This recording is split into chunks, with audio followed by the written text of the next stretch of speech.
Russia destroying evidence of its atrocities and crimes in Mariupol. The news is being circulated that Russia has begun destroying evidence of its atrocities in Mariupol. And it looks like she can do it.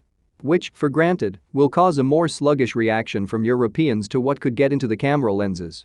After all, satellite images are one thing, and shooting from the scene is another.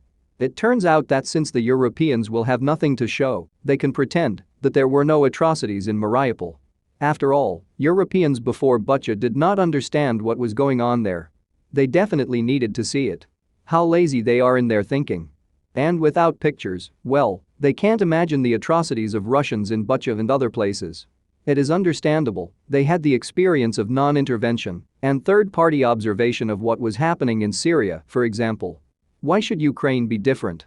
Therefore Russia, realizing this and knowing the Europeans perfectly, began to destroy evidence and dispose of the bodies of those whom they probably tortured in Mariupol. And it would be blasphemy in relation to these people to let destroy not only their lives, their memory, and even evidence of their brutal murder. This is a triple blow to their already inglorious death. But, no matter how much one would like to realize this, but without video materials from the scene and the presentation of obvious atrocities, the Europeans will pretend that nothing special happened in Mariupol. Even now, Mariupol is a city that is being brutally shelled. Well, people there are starving, well, they don't drink water. Yes, someone is being raped somewhere. But that's all, in the key, somewhere, somehow, theoretically, instead of real people, they represent only some kind of impersonal numbers, symbols, data. Yes, of course it's terrible to realize that this is how their consciousness works. And not only them, but remember the Ukrainians, who are not too much puzzled by what is happening in distant Syria, just like the Russians, they are not particularly worried about footage from distant Ukraine. It turns out that the Europeans think the way everyone else thinks in principle, there is nothing unique in this. In the same Syria, when footage appeared of what was happening to people there, how the hospitals were overcrowded, then Europeans immediately felt sorry for the Syrians, but if there were no photos and videos, then the problem was immediately forgotten and turned into the plane of theories. Well, somewhere there. Somewhere, something, somehow. The Syrians were depersonalized.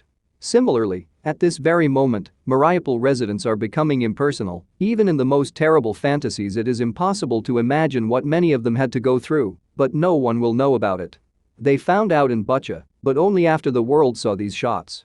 Will the world see these shots, where supposedly bullying of the civilian population has acquired even more horrific consequences? Will the world know about it, or are Mariupol residents forever destined to remain impersonal in history? And the world, not knowing what happened there from the video chronicles, will never avenge them. The ongoing blockade of Mariupol gives the Russians an opportunity to destroy evidence. And there in Mariupol, Bucha could be just a warm-up before the real genocide taking place now in Mariupol. If you do not urgently show the world footage from Mariupol, then these people suffered, in vain. Deblockade, and will change this situation as soon as possible.